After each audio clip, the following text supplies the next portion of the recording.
हर खबर पर होगी आपकी पकड़। डाउनलोड कीजिए ABP live app.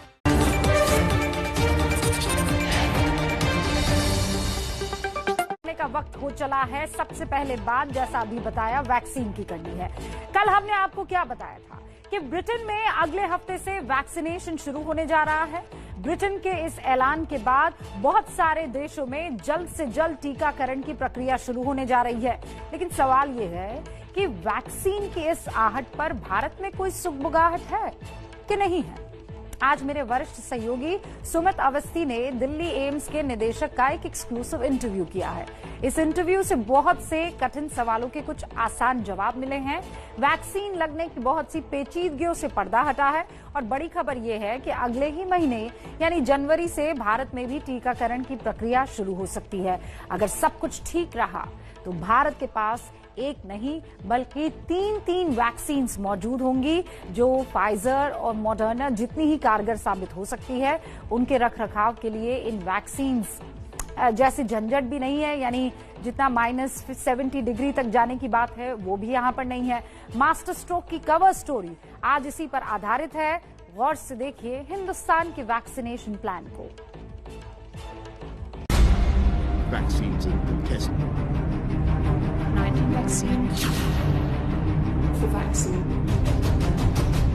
Vaccine is vaccine. Britain में तो वैक्सीन लगाने की तैयारियां शुरू हो गई हैं और अब दुनिया के कई देश ब्रिटेन के नक्शे कदम पर चल रहे हैं। लेकिन सवाल यह है कि भारत में कब से वैक्सीन लगने की प्रक्रिया शुरू होगी। अमेरिका के बाद कोरोना का सबसे ज्यादा कहर भारत में ही है। लोग बेसब्री से वैक्सीन का इंतजार कर रहे हैं। इसीलिए ये सवाल महत्वपूर्ण है कि भारत वासियों को वैक्सीन कब मिलेगी। अभी तक इसका कोई सीधा जवाब नहीं मिल रहा था, लेकिन एम्स के डायरेक्टर डॉक्टर रणदीप गुलेरिया ने दावा किया है कि नए साल पर कोरोना की वैक्सीन मिल सकती है।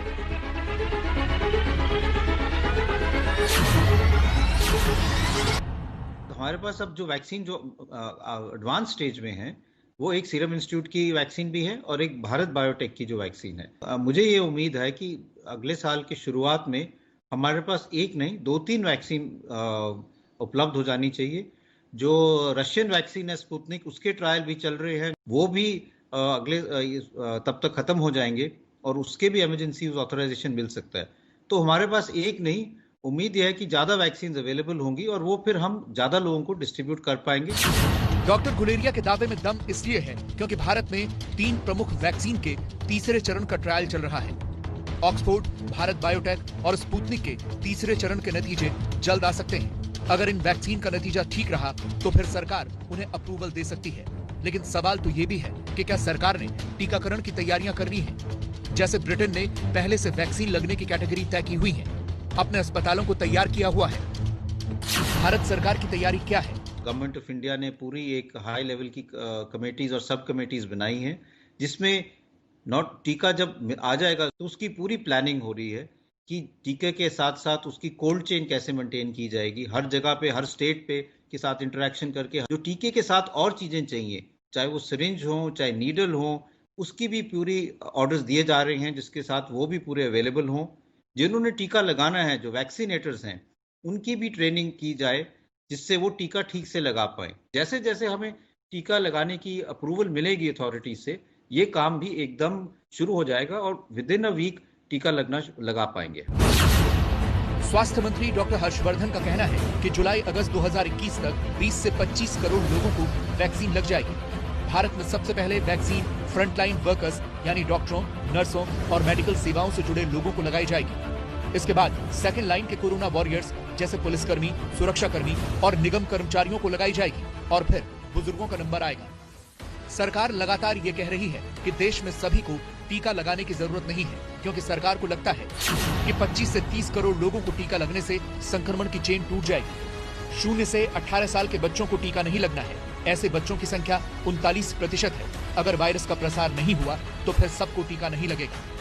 लेकिन इसके बावजूद ये संख्या भी काफी होगी। अमेरिका की पूरी जनसंख्या जितने लोगों को तो कम से कम टीका लगेगा। तो फिर इसके लिए क्या तैयारी है?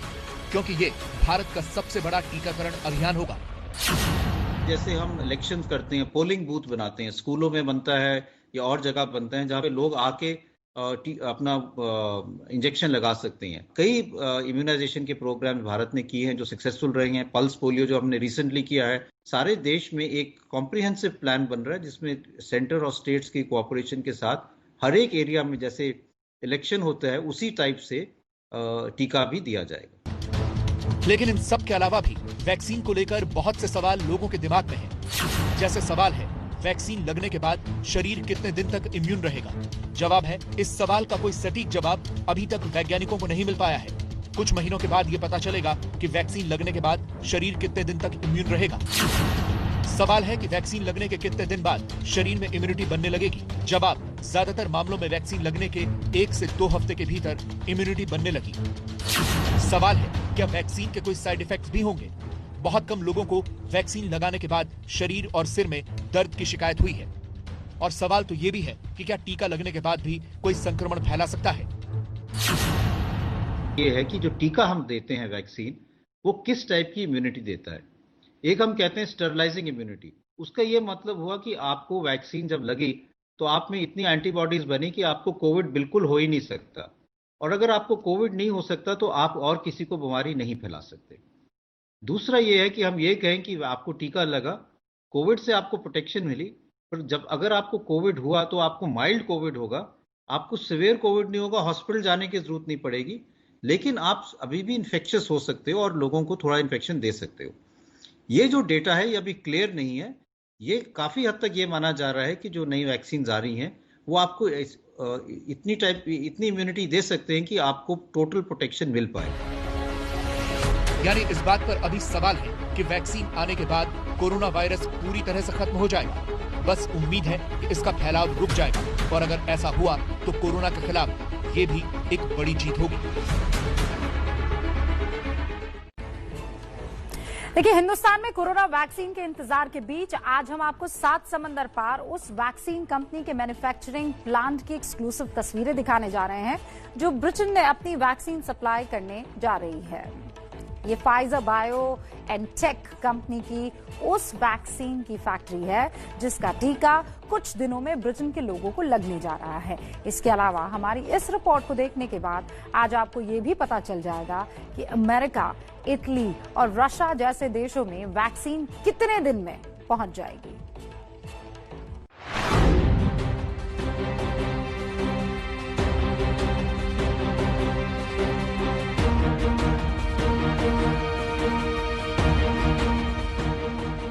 यही है कोरोना की वो वैक्सीन जो कोरोना को हराने के लिए सबसे पहले लोगों तक पहुंचने वाली है।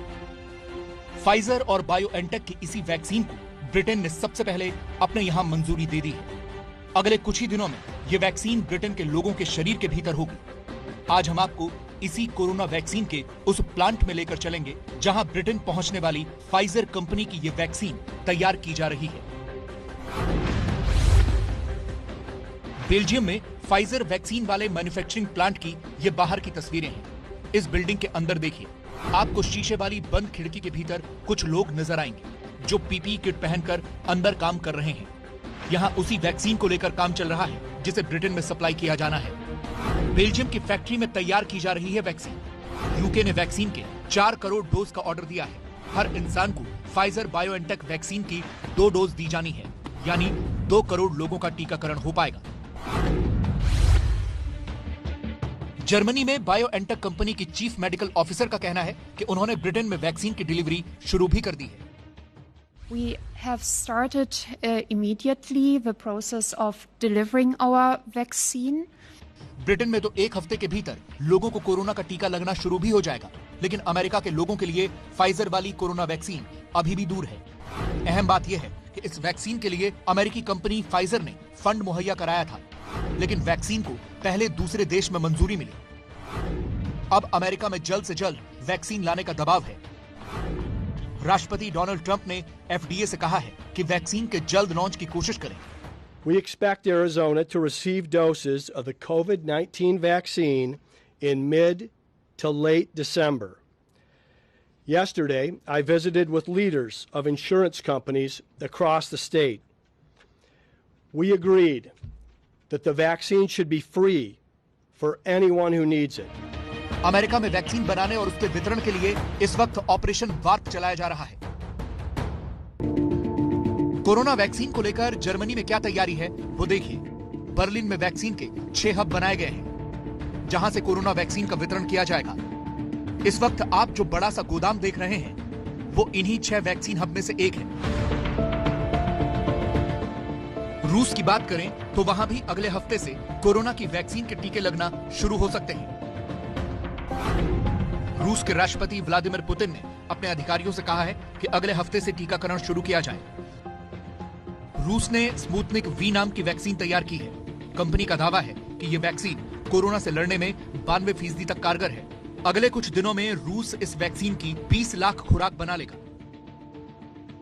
रूस के स्वास्थ्य मंत्री को सुनिए, जो बता रहे हैं कि जल्द ही हमारी वैक्सीन लोगों तक पहुंच जाएगी। Vaccine Sputnik V is being delivered to all regions of Russia to launch a mass vaccination campaign shortly.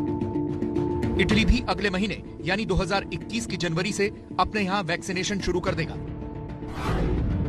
Italy में सभी को मुफ्त वैक्सीन देने की तैयारी है। प्राथमिकता के मुताबिक टीके लगाए जाएंगे।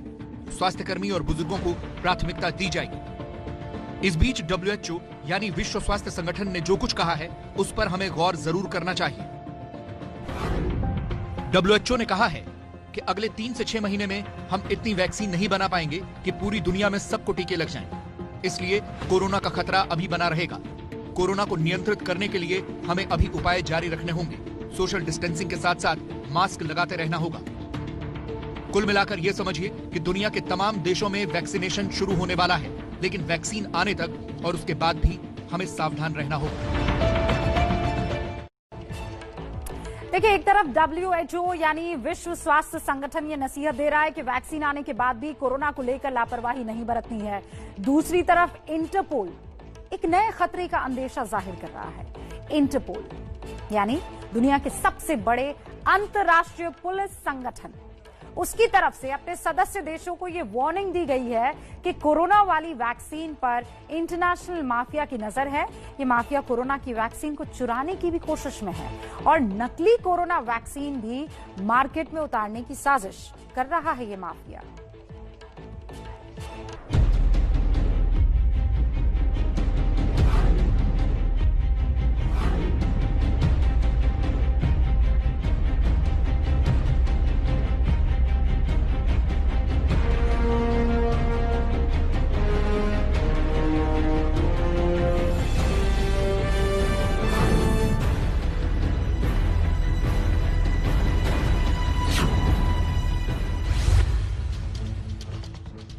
कोरोना वाली वैक्सीन की तमाम खबरें सुनकर अगर आप इस इंतजार में हैं कि बहुत जल्द आपको कोरोना वाला कवच मिलने जा रहा है, तो सावधान। आपकी कोरोना वाली वैक्सीन पर माफिया की काली नजर है।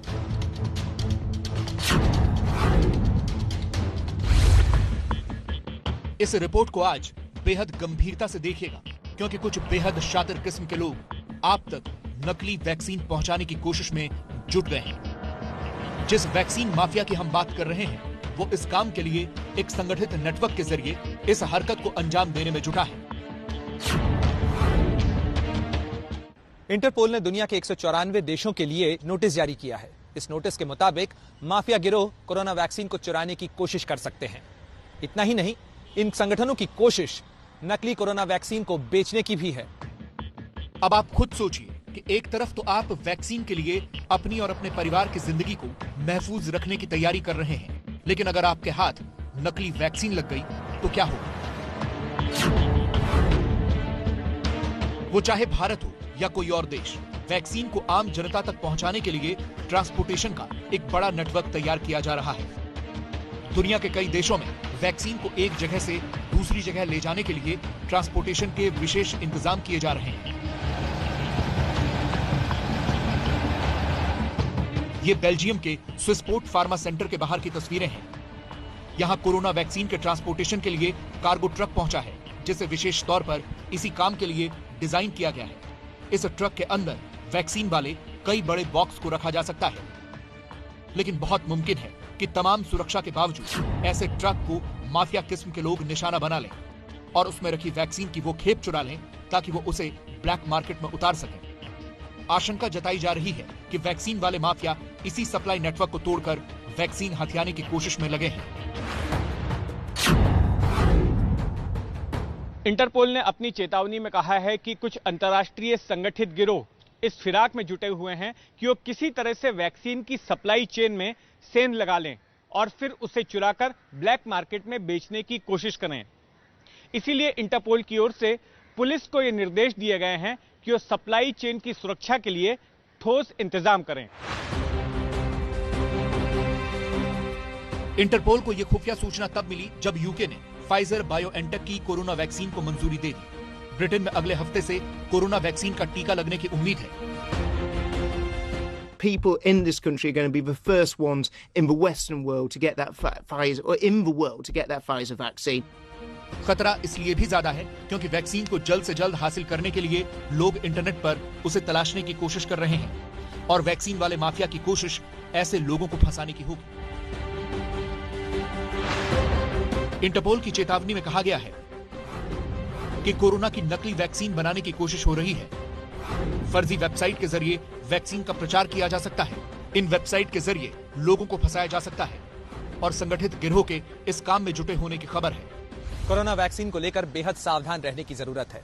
ऐसा इसलिए भी क्योंकि इसे हासिल करने की कोशिश में लगा माफिया नेटवर्क इसे इंटरनेट पर बेचने की कोशिश के साथ साथ इसकी फिजिकल बिक्री यानी आमने सामने बेचने की कोशिश भी कर सकता है। इसलिए सिर्फ तमाम देशों की पुलिस को ही नहीं, लोगों को भी इस बात के लिए सतर्क रहना होगा, क्योंकि अगर नकली वैक्सीन आपके शरीर में गई तो उसका अंजाम बहुत खतरनाक हो सकता है।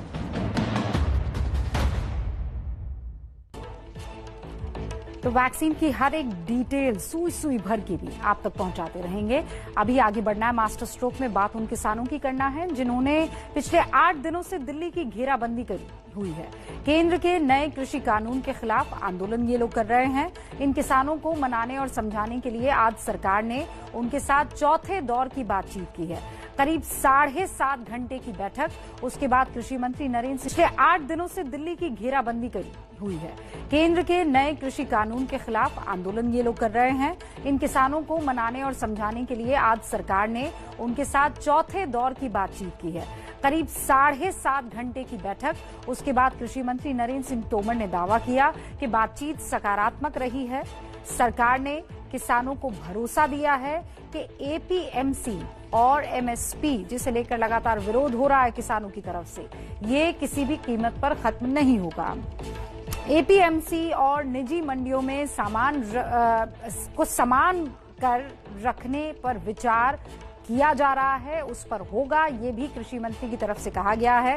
किसानों से फसल खरीदने वाले व्यापारियों का रजिस्ट्रेशन होगा, ये कहा गया है। और विवाद की स्थिति में किसान जो है वो एसडीएम कोर्ट की जगह न्यायालय जा सकेंगे, इस पर भी विचार होगा। सरकार ने पराली कानून और बिजली कानून में प्रस्तावित संशोधन पर भी विचार करने का भरोसा दे दिया है।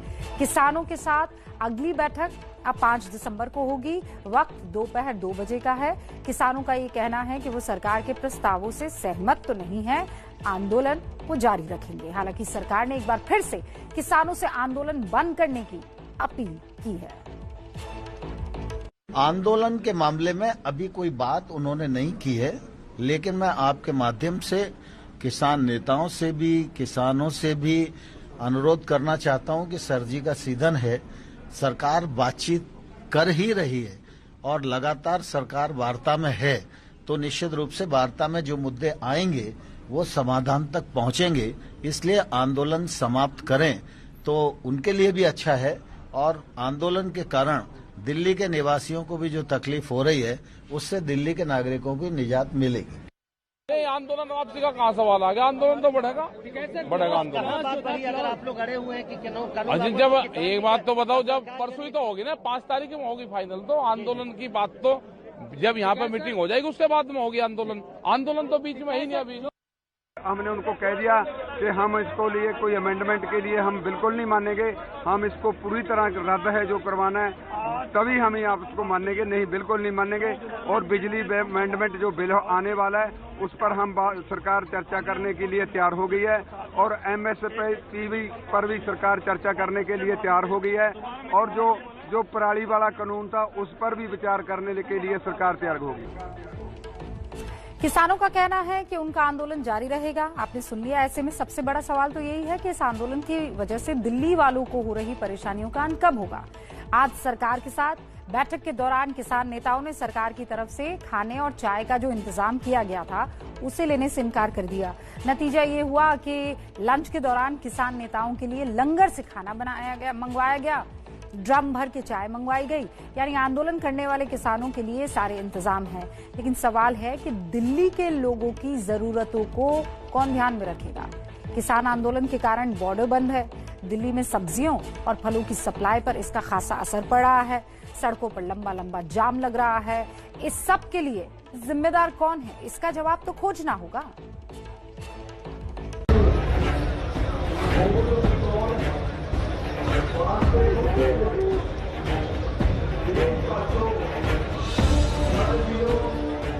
हरियाणा और यूपी से लगे दिल्ली के बॉर्डर पर किसानों का जमावड़ा दिनों दिन बढ़ता जा रहा है। आंदोलन के नाम पर किसान ट्रैक्टर और ट्रॉलियां लेकर पिछले 8 दिनों से दिल्ली आने वाले इन रास्तों पर डटे हुए हैं। सरकार कई बार किसानों से आंदोलन वापस लेने की अपील कर चुकी है, लेकिन किसान अपनी जिद पर कायम है और इस जिद के कारण एक एक करके दिल्ली के सारे बॉर्डर्स बंद होते जा रहे हैं।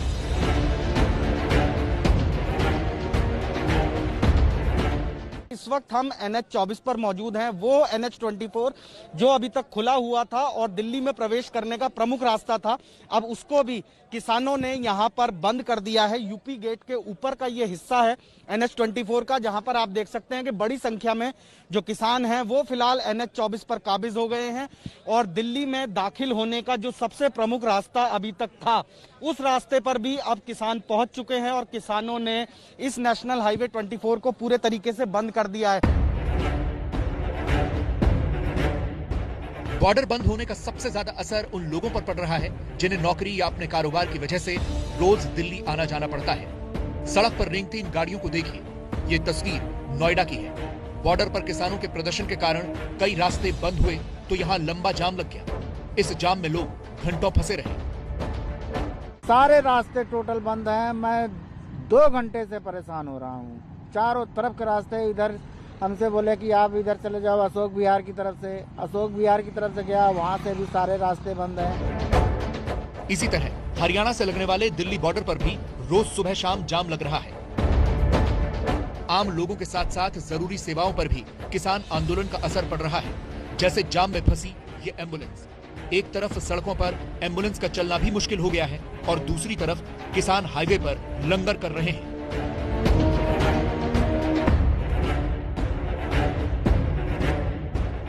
किसान आंदोलन से किसी को कोई परेशानी नहीं है। यहाँ तक कि आम लोग भी उनसे अपनी हमदर्दी जता रहे हैं। पर सवाल यह है कि क्या किसानों को आम हिंदुस्तानी से हमदर्दी है?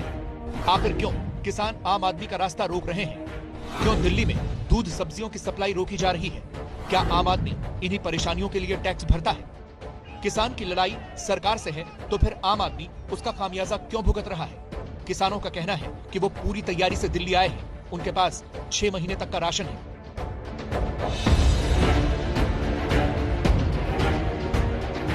आंदोलन कर रहे किसानों को कोई परेशानी न हो, इसके लिए आसपास के शहरों से लगातार उनके लिए राशन भेजा जा रहा है। ये देखिए, आटा, तेल, मिर्च, मसाला सब तैयार है। इसी तरह किसानों के लिए ताजी सब्जियां भी सप्लाई हो रही हैं। दिल्ली की सीमा पर डटे किसान अपना राशन आदि कई हफ्तों का तो लेकर आए हैं, लेकिन वो हरी सब्जियां खा सके इसका ख्याल रख रहे हैं। दिल्ली की सीमा से सटे हरियाणा के गांव के किसान देखिए कितनी बड़ी तादाद में यहाँ पर बड़ी मात्रा में आपको सब्जियां नजर आएंगी और सारी सब्जियां हैं यहाँ पर। गोभी, मूली, गाजर और टमाटर, आलू, सारी सब्जियां तकरीबन यहाँ पर हमें नजर आ रही हैं। किसानों की तैयारी तो पूरी है, पर दिल्ली वालों का क्या होगा? बॉर्डर पर खड़े इन ट्रकों को देखिए। ये वही ट्रक हैं जो दिल्ली में फल, सब्जियां और दूध की सप्लाई करते हैं। लेकिन किसान आंदोलन के कारण ये ट्रक दिल्ली के बाहर ही खड़े हैं। इसका असर दिल्ली की बड़ी सब्जी मंडियों में दिख रहा है। सब्जियों की सप्लाई रुकने से यहाँ सब्जियां महंगी हो चुकी हैं। पंजाब का काफी माल आता है दिल्ली के अंदर, समझे। आलू भी हिसाब आता है, मटर आती है, मटर भी सस्ती हो जाती, अगर ये आंदोलन नहीं होता तो किसान आंदोलन ज्यादा कर रहे हैं, हड़तालों में माल नहीं हो रहे के तो अंदाजा अभी कितना मटर मिल रहा है यहाँ पर, कितने तक? मटर 40 रुपए किलो बिक रहा है, 40-42 बिक रहा है, 60 रुपए फुटकर में बिक रहा है, 60-50, समझे। और वैसे कितने का बिकता? वैसा अगर ये किसानों का आंदोलन नहीं होता तो मटर 30 रुपए किलो बिकता, मतलब लगभग दुगना बिक रहा है मटर। किसान आंदोलन के कारण ज्यादातर सब्जियों के दाम 50 रुपए तक बढ़ चुके हैं। दिल्ली में हर दिन करीब 250 टन फल सब्जियों की सप्लाई होती है, लेकिन अभी आधी से भी कम हो चुकी है। जहां पहले हर दिन 2000 से 3000 ट्रक सब्जी मंडियों में आते थे, अब सिर्फ 1000 ट्रक ही पहुंच पा रहे हैं। सर्दियों में पंजाब से हर दिन हरी मटर के 40 से 50 ट्रक आते थे, अभी सिर्फ 15 से 20 ट्रक ही आ पा रहे हैं। सारे ट्रक वहीं रास्ते में खड़े हुए हैं, अभी सब्जियां सड़ गई हैं। जैसे मटर है, मटर तो रुक नहीं सकते, आलू तो रुक भी जाएगा, मटर के तो 2-2 लाख रुपए की गाड़ियां सड़ गई रास्ते में। ये हाल अभी है तो सोचिए आने वाले दिनों में क्या होगा। दिल्ली वालों के लिए सब्जियां और दूध खरीदना मुश्किल हो जाएगा। किसानों का ये आंदोलन कोरोना की मौजूदा स्थिति देखते हुए भी खतरनाक साबित हो सकता है। ऐसे वक्त में जब लोगों को मास्क लगाने और एक दूसरे से दूरी बनाने की सलाह दी जा रही है, तब इस आंदोलन में शामिल किसानों को देखिए, इनमें से किसी के चेहरे पर मास्क नहीं है और सब अगल बगल बैठे हुए हैं।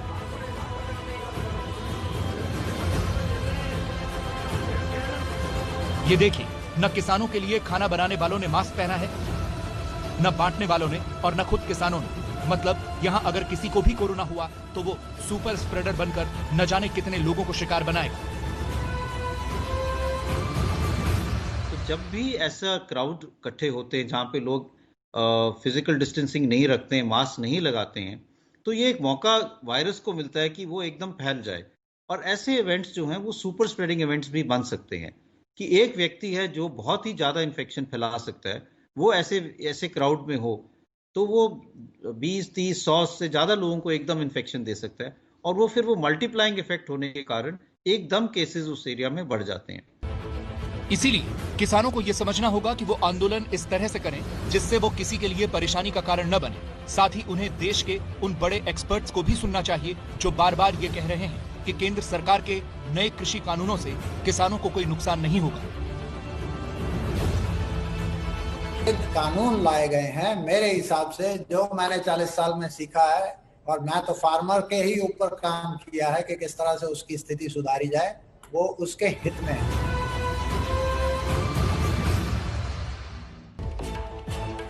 सरकार ये कह रही है कि बात मानी जाएगी, संशोधन पर विचार किया जाएगा, तो किसानों को भी अब इस बात को समझना चाहिए, टैक्स पेयर और आम आदमी की इसमें कोई गलती नहीं जिसे भुगतना पड़ रहा है। देखिए, इस वक्त पूरा देश कोरोना की मार से बेहद परेशान है। कोरोना की वजह से देश के कई लोगों को भारी नुकसान उठाना पड़ा, इसमें कोई शक नहीं है। लेकिन आपदा को अवसर में कैसे बदलना है, ये हमें सीखना चाहिए और समझना चाहिए बिहार के एक परिवार से जिन्होंने आत्मनिर्भर बनने की तरफ कदम बढ़ाया है। ये पॉजिटिव स्टोरी आप सबको जरूर देखनी चाहिए।